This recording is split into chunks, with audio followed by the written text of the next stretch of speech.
Assalamualaikum warahmatullahi wabarakatuh. Alhamdulillahi rabbil alamin. Lahu ni'matu wa lahu al-fadlu wa lahu al-thana'u al-hasan.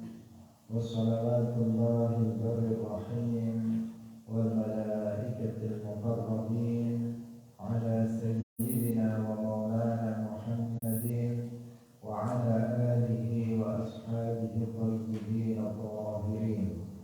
Allahumma la sahla illa ma ja'altahu sahla wa anta taj'alul hazna idza syi'ta sahla. Allahumma arzuqna al-ikhlasa fil niyyati wal qawli wal 'amal wa ba'd. Ila Nabi Mustafa sallallahu alaihi wasallam wa ikhwanihi min al-anbiya'i wal mursalin wa syuhada'i was salihin, khususan ila sultan al-awliya Syekh Abdul Qadir al-Jilani wa Syekh Ahmad al-Fa'i wa syekhaina Naqsyabandi wa Syekhina Abdullah al-Harari wa ila arwahi muassis jam'iyyah Nahdlatul Ulama Syekh Muhammad Hashim Asy'ari wa Syekh Sansuri wa Syekh Abdullah al-Haswa wa ila arwahi jami'i ahli al-qubur min al-muslimin wal muslimat. Al-Fatihah. أعوذ بالله من الشيطان الرجيم. بسم الله الرحمن الرحيم. الحمد لله رب العالمين الرحمن الرحيم مالك يوم الدين إياك نعبد وإياك نستعين اهدنا الصراط المستقيم صراط الذين أنعمت عليهم غير المغضوب عليهم ولا الضالين آمين. Hadirin hadirat rahimakumullah, pemirsa Madu TV yang berbahagia, alhamdulillah kita bersyukur kepada Allah Subhanahu wa taala atas nikmat-nikmat yang Allah anugerahkan yang sangat banyak yang kita tidak mampu untuk menghitungnya. Pagi hari ini kita bisa kembali bersama-sama dalam pengajian kitab Bulughul Maram min Adillatil Ahkam. Semoga Allah Subhanahu wa taala memberikan keistiqomahan kepada kita untuk senantiasa hadir dalam majelis ilmu. Amin ya rabbal alamin. Salawat dan salam semoga tetap terlimpahkan kepada Nabi Agung Nabi Muhammad sallallahu alaihi wasallam, para sahabatnya, keluarganya serta seluruh umat Islam yang mengikuti beliau ila yaumil qiyamah. Hadirin rahimakumullah, mari kita ikhlaskan niat kita masing-masing. Kita hadir dalam majelis ilmu ini semata-mata karena Allah. Karena hanya amal yang dilandasi dengan keikhlasan itulah yang akan diterima oleh Allah Subhanahu wa taala. Rasulullah bersabda, "Innallaha la yaqbalu minal amali illa ma kana khalisan lahu." Sesungguhnya Allah tidak menerima suatu amal kecuali yang dilakukan ikhlas karena Allah. Kita sampai masih pada pembahasan tentang sujudus sahwi. Qala al-muallif rahimahullah wa an Umar radhiyallahu taala anhu 'anin nabiyyi sallallahu alaihi wasallam qala wasdawuh sapa nabi laisa ora ana iku alaman ing atase wong khalfal imami kang ana ing dalem burine imam sahwun utawi sujud sahwi. Fa in saha mongko lamun sujud sahwi sapa al imamu imam fa alaihi mongko iku ing atase makmum utawa man khalfahu fa alaihi mongko iku ing atase imam wa alaman lan ing atase wong khalfahu kang ing dalem burine imam. Rawahul Bazzaru wal Baihaqiyyu bisanadin dha'ifin. Hadirin rahimakumullah. Hadis ini menjelaskan kepada kita bahwa makmum itu harus mengikuti imam. Jadi makmum harus mengikuti imam.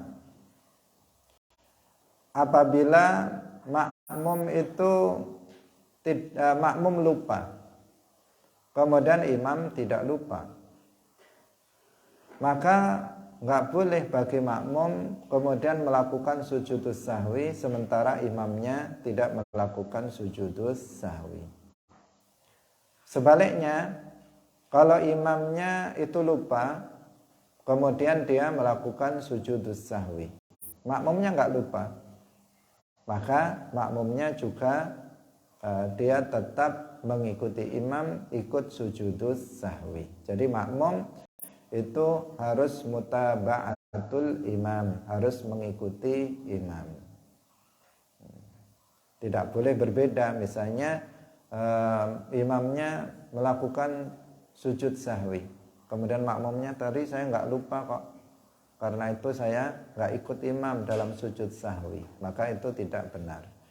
Kalau imamnya sujudus sahwi, melakukan sujudus sahwi, maka makmumnya juga harus mengikuti imam dalam hal sujudus sahwi.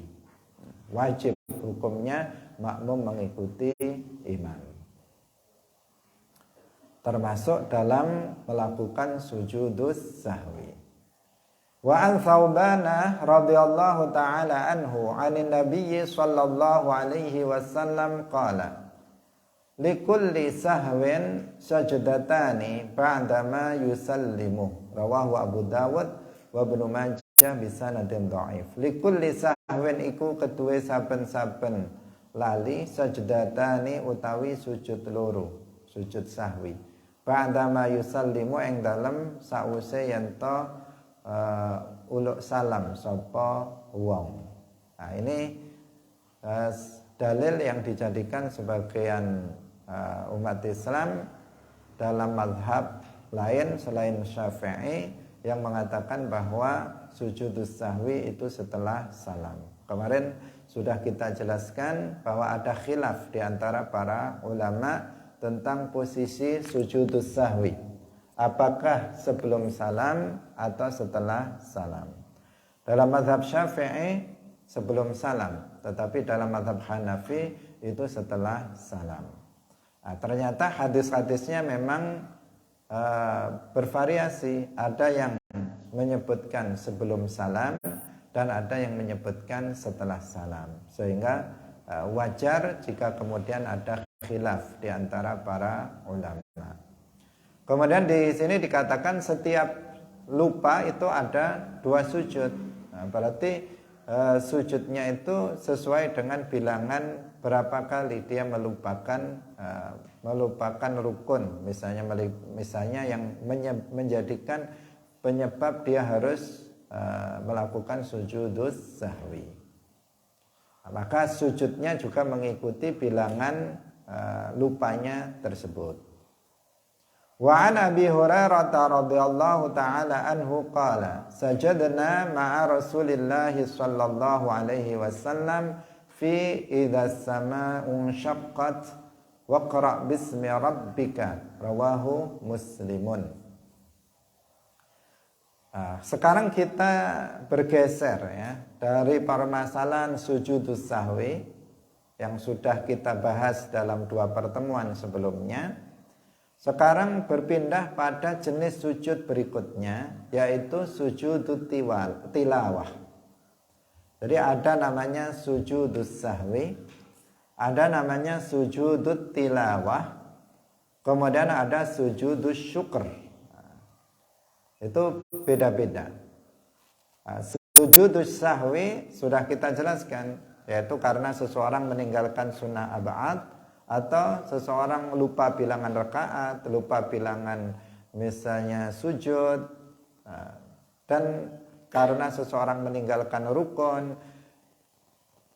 Ini ada sujud yang disebut dengan sujudus sahwi. Kemudian yang kedua ada sujud tilawah, yaitu sujud yang dilakukan karena membaca ayat-ayat yang disebut dengan ayatus sajdah. Ayatus sajdah.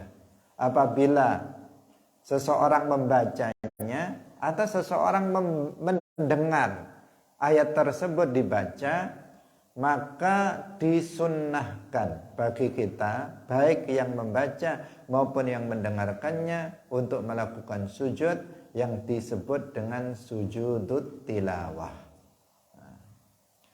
Tentang hukum sujudut tilawah, para ulama berbeda pendapat. Sebagian ada yang mengatakan wajib, sebagian ada yang mengatakan sunnah. Tetapi jumhur, mayoritas ulama mengatakan bahwa sujud tilawah itu hukumnya sunnah, bukan wajib. Ini mayoritas dari para ulama mengatakan sunnah. Dan ini yang kita ikuti. Yang kita ikuti pada umumnya adalah pendapat yang mengatakan hukumnya adalah sunnah. Tentang surat-surat atau ayatus sajdah, para ulama juga ada khilaf di antara mereka, mana saja ayat yang kita disunnahkan untuk melakukan sujudus sahwi ketika membacanya atau mendengarkannya. Kemudian sujudus sahwi ada kalanya dilakukan di dalam sholat dan ada kalanya dilakukan di luar sholat. Kalau di dalam sholat misalnya imam membaca ayatus sajdah, misalnya dalam surat Al-Alaq, Iqra bismi rabbikal ladzi khalaq, di akhir surat Al-Alaq itu adalah ayatus sajdah. Disunahkan kita untuk bersujud ketika itu. Jika imam membaca itu, kemudian imam sujud, dia berdiri, tentu saja berdiri, dia membaca suratul Fatihah. Kemudian setelah membaca suratul Fatihah, dia membaca suratul Alaq. Kemudian ketika sampai pada ayatus sajdah, maka imam itu kemudian langsung turun, tidak rukuk dulu, i'tidal enggak, tetapi dia langsung sujud. Itu sujudnya namanya sujudut tilawah. Sujud karena mendengar bacaan ayatus sajdah atau membaca ayatus sajdah. Setelah sujud satu kali, sujudnya satu kali, tidak dua kali, kemudian baru berdiri lagi, kemudian dia rukuk, i'tidal, sujud lagi. Itu tata cara sujud tilawah dakhilas shalah, di dalam salat. Ketika seseorang itu membaca atau mendengar ayatus sajdah di dalam salat. Sekarang bagaimana seandainya itu di luar salat? Karena orang membaca Al-Quran kan tidak selalu di dalam salat. Terkadang kita mungkin di bulan Ramadan ini kita tadarus, membaca ayat-ayat Al-Quran tertentu. Biasanya kalau dalam mushaf yang sekarang itu ada tandanya, ada tanda kayak menara, itu yang menunjukkan itu adalah ayatus sajdah. Ketika kita sampai pada ayat itu, maka kita disunahkan untuk melakukan sujudut tilawah. Bagaimana jika di luar salat? Kalau di luar salat, pertama yang harus diperhatikan, ini juga berlaku untuk sujudus syukur. Sujud karena syukur, karena seseorang mendapatkan nikmat yang sangat besar, kemudian dia melakukan sujudut tilawah. Misalnya dia tiba-tiba mendapatkan kesembuhan dari penyakitnya yang berat, tiba-tiba mendapatkan rezeki nomplok misalnya, atau bukan tiba-tiba dia diberikan rezeki seorang anak misalnya, maka dia kemudian melakukan sujudus syukur. Nah, sujudus syukur sama dengan sujud at-tilawah di luar sholat. Yang harus diperhatikan bahwa orang yang melakukan pertama harus suci. Orang yang melakukannya dia harus suci. Artinya dalam keadaan berwudu suci dari hadas kecil dan juga suci dari hadas besar serta suci dari najis. Itu yang pertama. Karena kita sering melihat seseorang melakukan sujud syukur khususnya itu dilakukan tanpa bersuci terlebih dahulu. Bahkan disyaratkan juga dalam sujud tilawah maupun sujud syukur itu menghadap kiblat dan juga menutup aurat. Ini juga ketentuan dalam sujud syukur maupun sujud tilawah. Nah, kita sering melihat dalam sujud syukur itu seseorang sujud tanpa memperhatikan itu, begitu dapat nikmat langsung sujud. Misalnya ada pemain sepak bola, dia berhasil ngegolkan, nah, dia di detik-detik terakhir tinggal 1 menit, awalnya draw misalnya 0-0, tinggal 1 menit dia bisa mengegolkan. Nah, itu nikmat yang Allah berikan kepada dia. Nah, kemudian apa? Pemain itu langsung sujud menghadap kemanapun, nah, menghadap kemanapun, tidak menghadap kiblat. Kalau pas senangnya menghadap ke timur, langsung sujud ke timur. Kalau pas senangnya itu menghadap ke barat. Kalau ke selatan, tanpa memperhatikan arah kiblat. Atau tanpa bersuci, atau dia pakai celana pendek, tidak menutup auratnya, kemudian dia langsung sujud. Nah, ini karena ketidakpahaman tentang tata cara sujud syukur ataupun sujud tilawah. Nah, kalau di dalam sholat sudah dipastikan dia menghadap kiblat, dia menutup aurat dan dia suci. Nah, di sini dia langsung kalau tilawah dia langsung turun untuk sujud, kemudian berdiri lagi seperti yang tadi kita jelaskan. Lalu bagaimana sujud tilawah atau sujud syukur ini kalau dilakukan di luar sholat? Syarat-syarat tadi harus dipenuhi, yaitu suci dari najis, suci dari hadas, kemudian menutup aurat, kemudian menghadap ke arah kiblat. Ini syarat sahnya yang harus dipenuhi. Kemudian yang kedua, tata caranya dia takbir dulu, Allahu Akbar, kemudian baru sujud. Tidak langsung sujud begitu, tetapi takbir, dia membaca takbir, kemudian dia langsung setelah takbir tidak baca Fatihah, tidak baca surat, tidak ruku, tidak, tetapi Allahu Akbar, kemudian dia langsung sujud.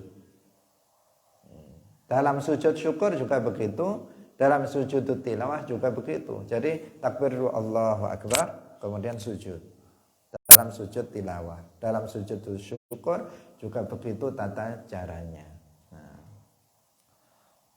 tidak langsung seperti yang banyak dilakukan oleh sebagian orang.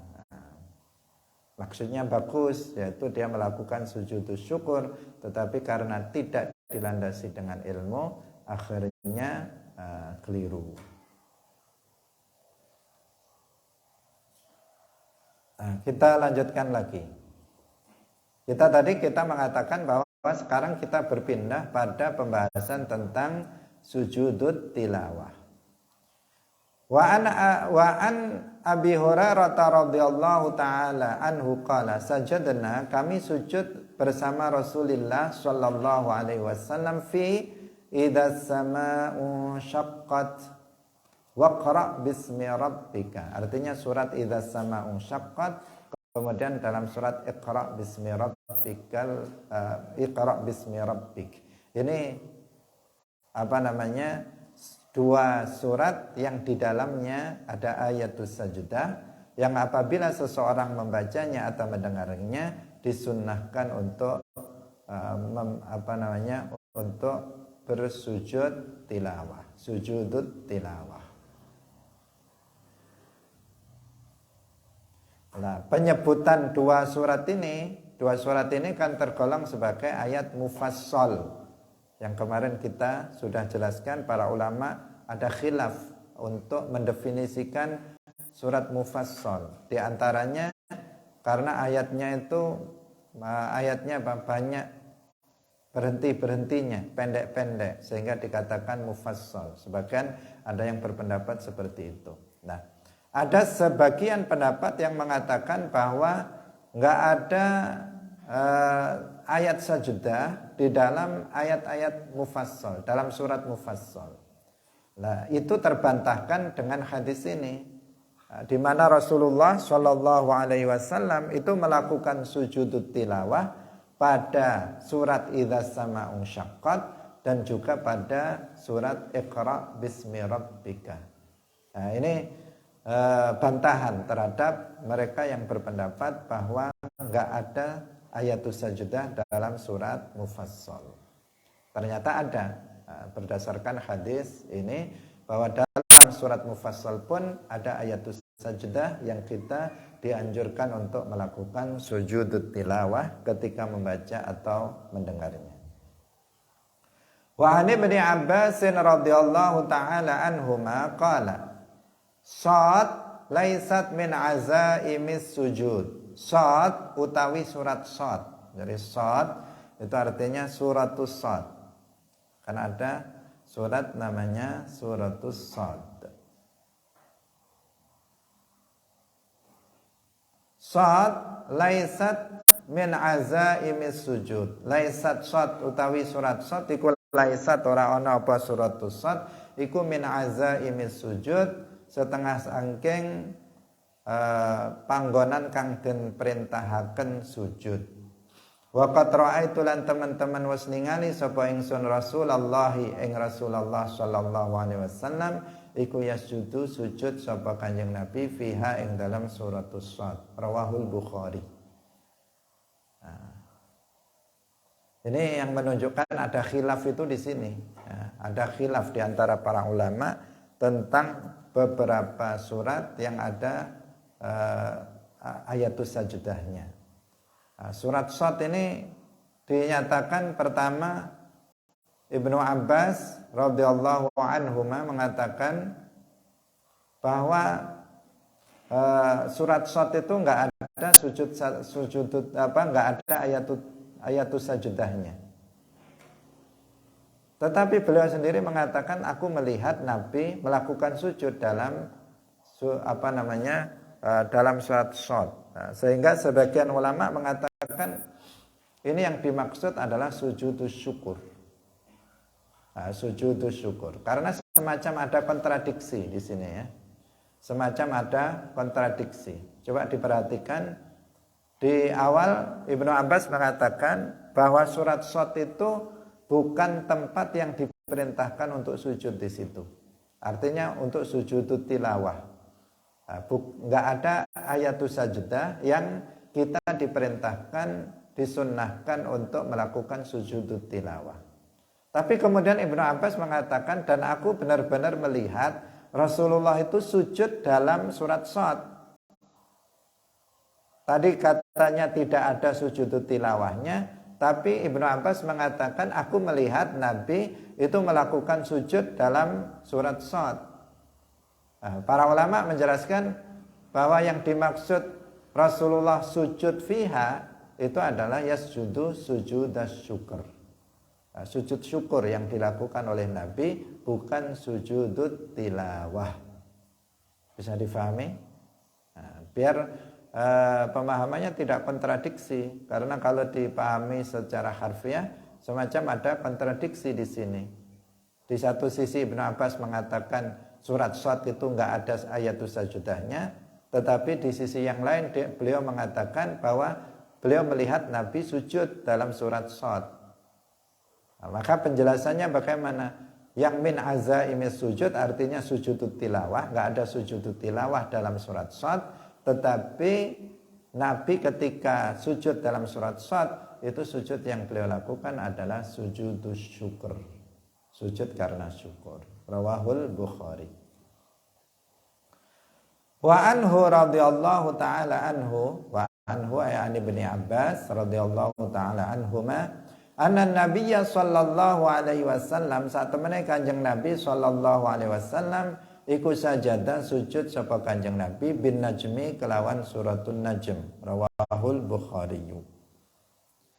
Nah, di sini harus diwaspadai ya dalam menerjemahkan sajadah bin najm. Karena ada orang yang bodoh kemudian nggak mau ngaji. Nah, sudah bodoh nggak mau ngaji tapi mau baca, mau membaca. Ini salah satu bahayanya membaca tanpa ngaji kepada ahlul ilmi. Bahayanya bagaimana? Su'ul faham, salah di dalam memahami. Su'ul faham itu musibah. Su'ul faham fid din, buruknya pemahaman dalam agama itu adalah musibah yang sangat besar. Kenapa? Karena seseorang bisa menjadi sesat dan menyesatkan.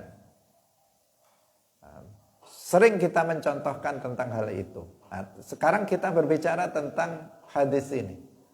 Ada sebagian orang yang menerjemahkan hadis ini itu tidak benar dengan mengatakan sajadah bin najm. Anna nabiyya sallallahu alaihi wasallam sajadah bin najm. Dia mengatakan bahwa Nabi itu sujud kepada bintang. Sajadah bin najm, dia menerjemahkannya sajadah lin najm, yaitu sujud kepada bintang. Padahal sujud kepada bintang, ibadah kepada bintang itu adalah sebuah kekufuran. Dan Nabi tidak mungkin, mustahil bagi Nabi itu untuk jatuh kepada kekufuran. Tidak mungkin Nabi itu melakukan kekufuran. Tetapi ada orang yang saking bodohnya kemudian mengatakan ini, lihat dalam hadis Nabi pernah sujud kepada bintang. Ini dikatakan annan nabiyya sajada bin najm. Kayak begini kan berbahaya. Akibatnya berbahaya. Dulu yang sering kita ceritakan itu ada seseorang yang putrinya yang paling dia cintai itu sakit parah sampai dicarikan obat kemana-mana tidak dicarikan obat kemana-mana tidak ketemu, tidak kunjung sembuh, padahal ini adalah anak perempuannya yang paling dicintainya, yang disayanginya, satu-satunya. Sehingga ayahnya ini bingung kemana-mana cari obat, nggak kunjung jodoh, nggak bisa, nggak sembuh.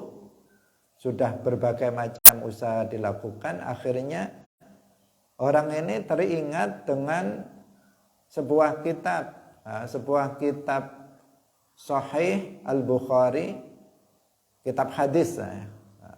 Saya lupa apakah Al-Bukhari atau Muslim, kitab hadis yang disimpannya di lemari.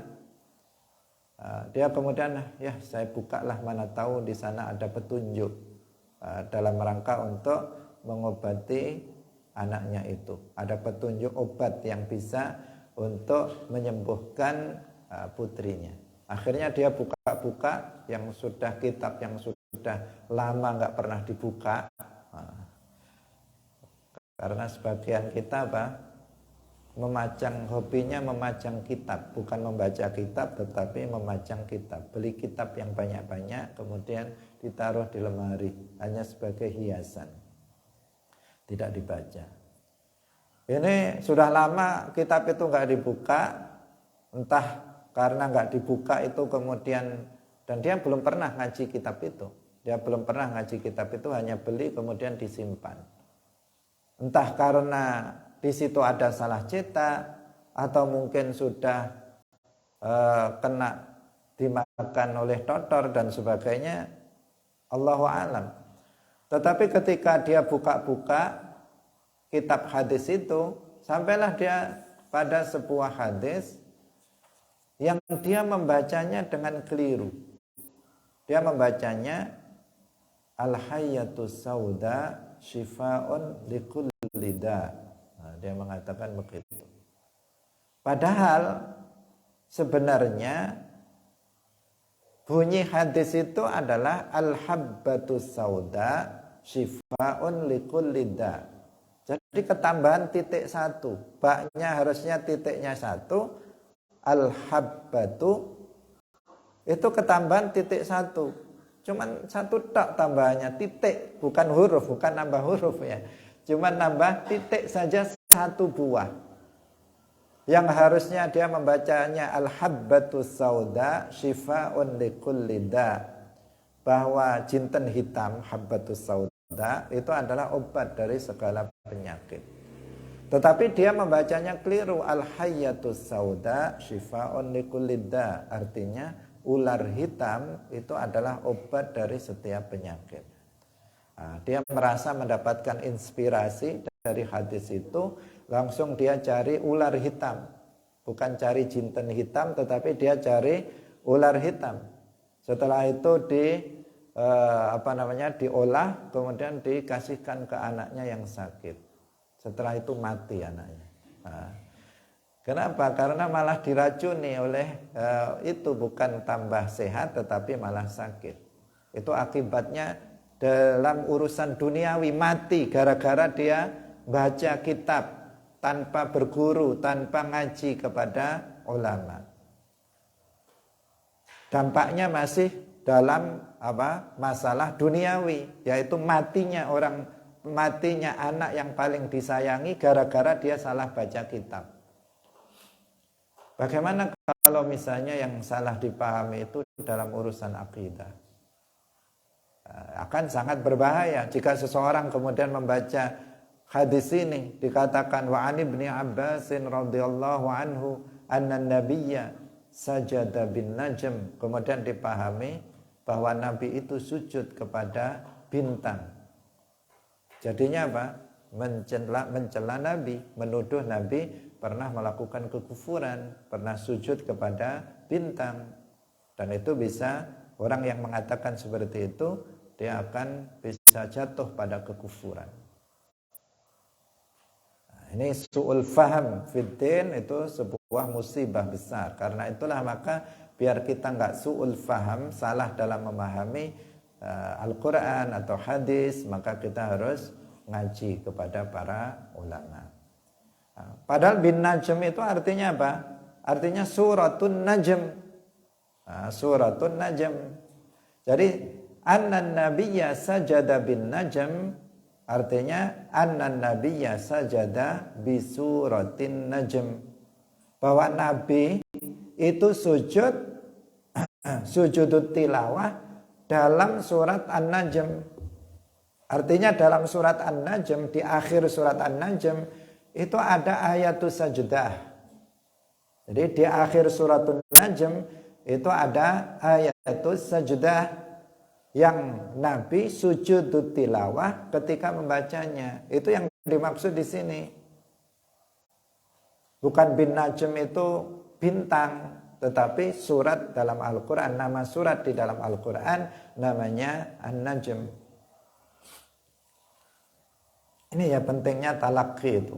Seperti hadis yang tadi itu, qala shad laisat min azaimis sujud misalnya. Kalau kita nggak ngaji, kita bingung apa ini shad laisat min azaimis sujud. Apa maksudnya shad ini? Apakah keliru atau gimana ini? Kurang atau gimana lafadznya ini? Kok shad tok? Nggak ada lanjutannya. Nah, ternyata apa? Shad maksudnya suratu shad laisat min azaimis sujud. Jadi tidak mudah ya kita belajar itu, harus belajar kita memahami Al-Quran, memahami hadis itu tidak mudah. Harus ngaji baru kita tahu dengan pemahaman yang benar. Suratun Najm itu surat yang di dalamnya itu ada yang ketika Nabi membacanya itu ada syaitan itu yang kemudian membaca dengan bacaan pujian terhadap berhala orang-orang kafir Quraisy. Ketika itu Nabi membacanya di hadapan orang-orang Quraisy. Tetapi di sini harus diwaspadai kisah makdzubah. Jadi kisah yang dusta yang dinisbatkan kepada Rasulullah Shallallahu Alaihi Wasallam. Kisah dusta itu mengatakan bahwa ketika Nabi mengatakan atau membaca suratul Najm di hadapan orang-orang kafir Quraisy penyembah berhala, ketika sampai pada ayat afara'aitumul lata wal uzza wa manata tsalitsatal ukhra, ketika sampai pada ayat itu, kemudian dikatakan dalam kisah yang makdzubah, kisah yang bohong, itu setan masuk di lidah atau di lisannya Nabi. Kemudian setan berbicara dengan lisannya Nabi, mengatakan tilkal gharaniqul ula wa inna syafa'atahunna laturtaja. Ini pujian terhadap berhala yang mengatakan syafaatnya berhala-berhala itu yang disebut tadi dalam ayat Al-Lata, itu nama berhala Al-Lata. Kemudian Al-Uzza, Manat, itu adalah tiga nama berhala yang disembah oleh orang-orang musyrik Quraisy. Nah, dalam cerita bohong itu disebutkan bahwa setan itu masuk ke lidah Nabi dan mengucapkan pujian terhadap berhala itu dengan mengatakan tilkal gharani qul ula wa inna syafa'atahunna laturtaja, yang maknanya sesungguhnya syafaatnya para berhala itu betul-betul diharapkan. Nah, ketika itu orang-orang kafir Quraisy senang itu. Ini baru kali ini Muhammad memuji berhala kita, baru sekali ini. Nah, sehingga Nabi bersedih ketika itu, padahal menurut cerita bohong ini, sampai kemudian Jibril memberitahukan bahwa itu dari setan. Nah, hadirin rahimakumullah, kejadian yang seperti ini mustahil bagi para nabi. Mustahil kalau sampai setan bisa menguasai lisan seorang nabi, yang kemudian mengucapkan kata-kata yang tidak benar, apalagi pujian terhadap berhala, sesembahan orang musyrik yang disembah bi ghairi haq. Itu sesuatu yang sangat mustahil. Jangankan lisan yang dikuasai oleh syaitan, sabqul lisan itu saja mustahil bagi Nabi. Kita sudah belajar tentang akidah dalam Sulamut Taufiq, dalam Mukhtasar sudah dijelaskan bahwa sabqul lisan itu mustahil bagi seorang Nabi, baik itu fil syar'iyyat maupun fil adiyat. Dalam urusan agama, dalam masalah syariat itu mustahil. Dalam urusan kebiasaan hari-hari, ngomong keseharian, itu juga mustahil ada sabqul lisan. Sabqul lisan itu berkata dengan kata-kata yang tidak diinginkan oleh hatinya. Misalnya saya mau manggil Ahmad, tiba-tiba keliru, ya Wahid, padahal saya dalam hatinya mau manggil Ahmad. Ini namanya sabqul lisan. Sabqul lisan bisa terjadi pada kita. Tetapi sabqul lisan tidak terjadi pada para nabi. Karena jika terjadi sabqul lisan pada nabi, maka akan membahayakan, akan menjadikan umat Islam akan ragu-ragu. Ini jangan-jangan Nabi bilang haram ini Nabi sabqul lisan. Sebenarnya Nabi mau bilang halal, tapi keceplosan bilang haram. Akhirnya ragu-ragu orang terhadap hukum Islam. Atau kalau dimungkinkan terjadi yang seperti setan menguasai lisan seorang nabi, maka itu juga nanti membuat orang akan ragu. Jangan-jangan ini dari setan ini yang ngomong ini, bukan dari nabi. Orang akan bilang seperti itu. Karena itulah mustahil bagi para nabi setan menguasai lisannya dan berbicara dengan lisan seorang nabi, itu mustahil. Demikian juga sabqul lisan itu mustahil bagi para nabi. Nah, yang terjadi pada surat An-Najm itu bagaimana? Yaitu ketika Nabi membaca surat An-Najm sampai pada afara'aitumul lata wal uzza wa manata tsalitsatal ukhra, Kemudian ada setan berbicara tidak dengan lisan Nabi, tetapi berbicara di tempat yang lain, bukan dengan lisan Nabi. Yang itu didengar oleh kafir-kafir Quraisy, menyangka itu Nabi yang mengucapkannya, padahal setan yang berbicara tidak dengan lisan Nabi. Sekali lagi, tidak dengan lisan Nabi. Tetapi setan itu sendiri yang berbicara. Nah, kemudian setelah itu Nabi bersedih sehingga kemudian turun firman Allah Subhanahu wa taala, "Wa ma arsalna min qablika mir rasulin wala nabiyyin mir rasulin wala nabiyyin illa idza tamanna alqasyaitanu fi umniyatihi." Bukan hanya itu terjadi pada Nabi Muhammad saja, tetapi pada nabi-nabi sebelumnya itu juga terjadi hal yang kayak begitu, di mana syaitan itu berbicara yang membuat prasangka orang yang mendengarnya bahwa itu perkataan seorang nabi, padahal itu bukan. Nah, ini penting untuk dijelaskan karena cerita Al-Gharaniq ini adalah cerita yang masyhur di kalangan umat Islam, meskipun itu tidak benar, meskipun itu dusta terhadap Nabi, tetapi itu menyebar.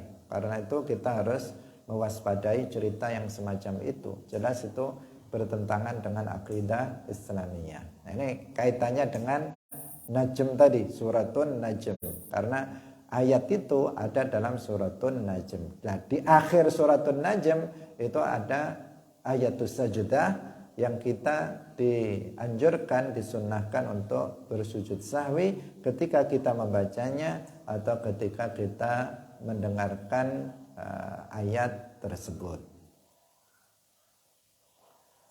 Kita lanjutkan.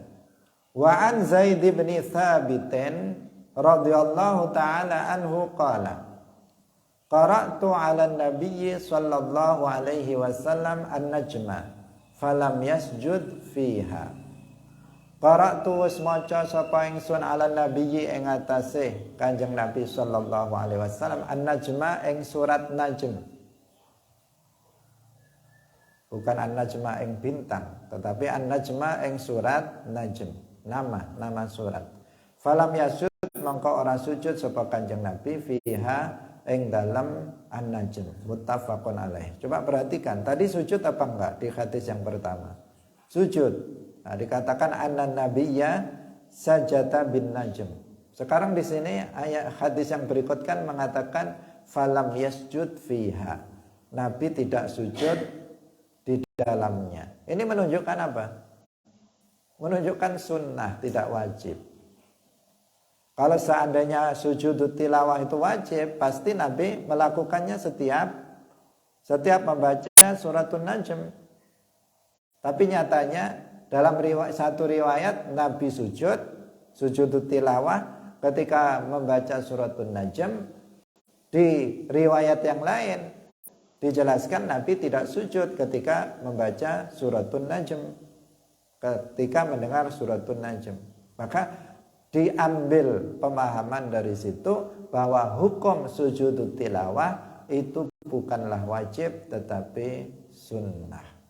Nah, Nabi kalau meninggalkan hal yang seperti itu, ketika Nabi meninggalkan sesuatu yang sunnah, itu untuk mengajari kita bahwa itu hukumnya enggak wajib. Dan terkadang Nabi meninggalkan sesuatu yang sunnah itu agar sesuatu yang sunnah itu tidak diwajibkan karena rasa sayangnya Nabi terhadap umatnya. Nah, bukan kemudian wah itu Nabi yang sunnah kok ditinggalkan, berarti kita nggak usah melakukan yang sunnah. Enggak. Nabi meninggalkan yang suatu perbuatan itu untuk menunjukkan oh itu berarti sunnah. Makanya Nabi kadang melakukannya, kadang Nabi tidak melakukannya. Ketika dalam sholat tarawih, Nabi enggak setiap hari datang ke masjid, bahkan jarang. datang ke masjid itu karena Nabi khawatir nanti itu menjadi wajib sehingga memberatkan kepada umatnya. Nah, seperti itu. Bukan kemudian dicontoh dari sisi apa? Dari sisi meninggalkannya.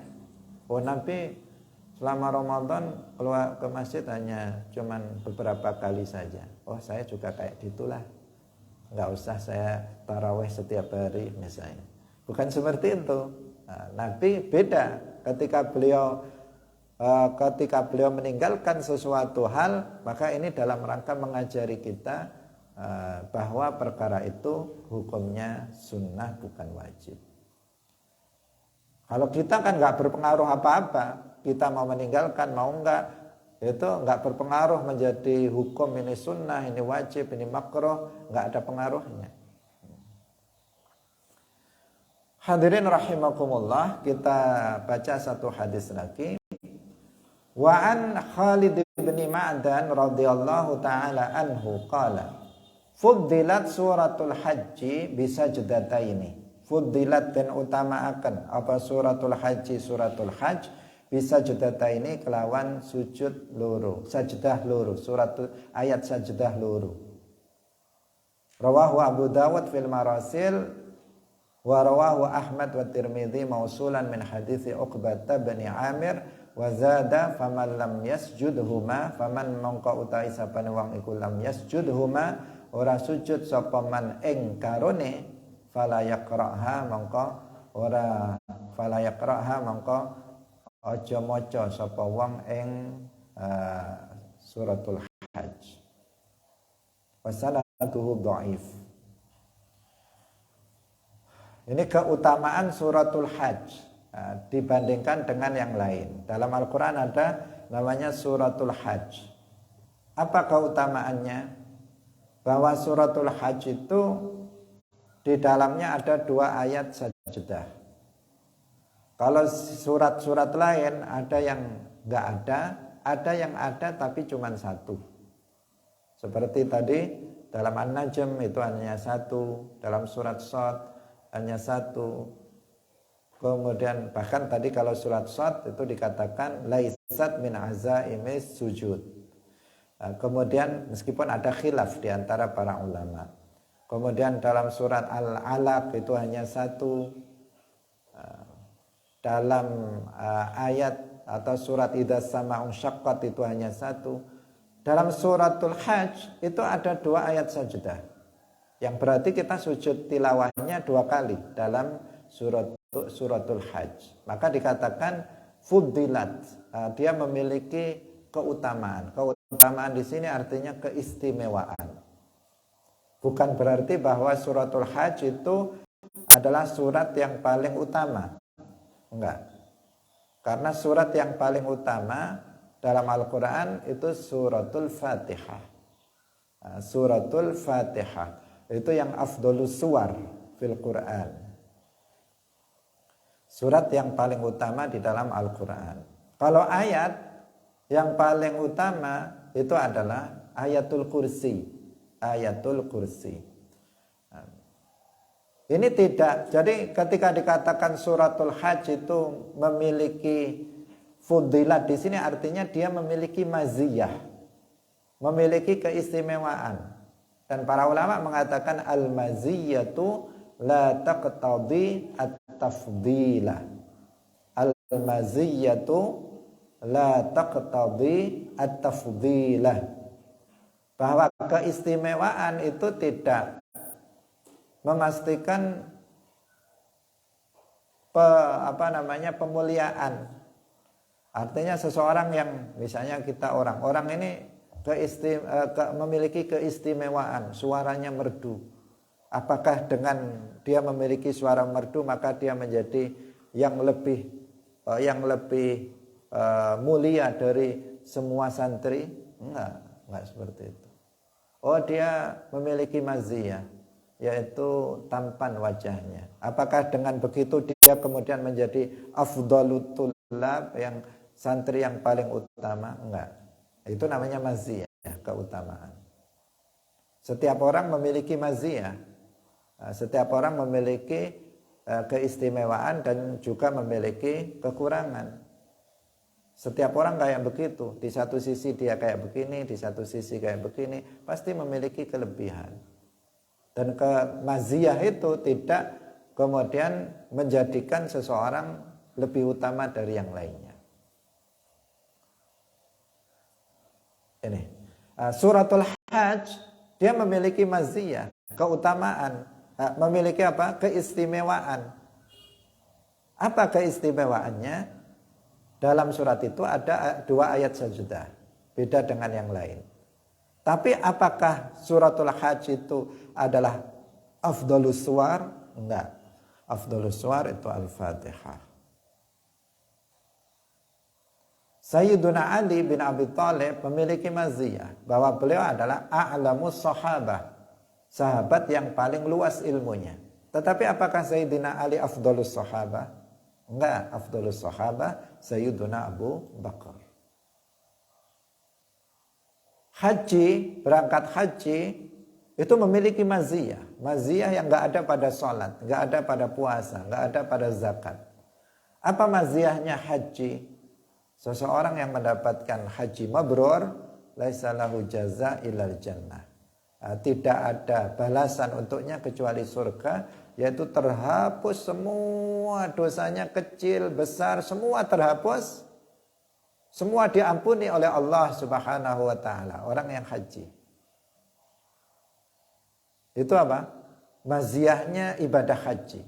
Tapi apakah ibadah haji lebih utama dari sholat? Enggak. Sholat tetap lebih mulia, lebih utama daripada haji. Itu yang dimaksud dengan kaidah al-maziyatu la taqtadi at-tafdil. Di sini agar nanti tidak dipahami, ketika tidak dipahami salah, ketika dikatakan fuddilat suratul Hajj bisajdatain, kemudian menjadi berprasangka suratul Hajj itu adalah afdhalus suwar. Padahal afdhalus suwar itu adalah suratul Fatihah dan bukan suratul Hajj.